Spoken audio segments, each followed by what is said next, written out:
The Farmer's Last Loaf. In a small village nestled between the mountains lived an old farmer named Anya. She was very poor. Her clothes were patched, and her little farm, though loved, gave her just enough to survive. One harsh winter, a great blizzard swept through the valley. Anya was down to her last few supplies, a handful of potatoes, some dried herbs, and one final small loaf of bread.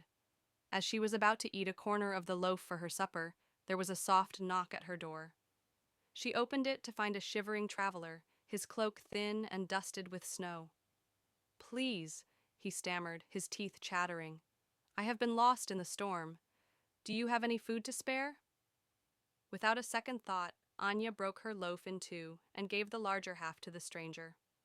"Come, warm yourself by the fire," she said. The traveler ate gratefully, thanked her with tears in his eyes, and continued on his way once the snow eased.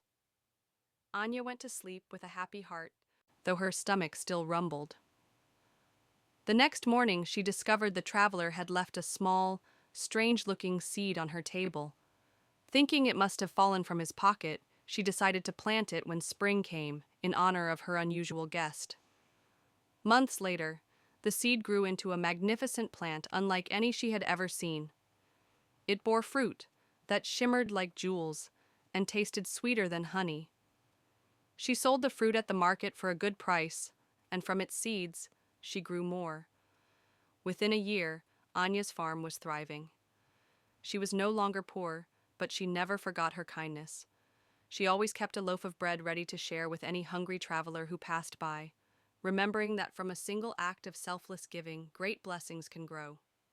Moral: kindness is a seed that, when planted, can grow into a forest of abundance.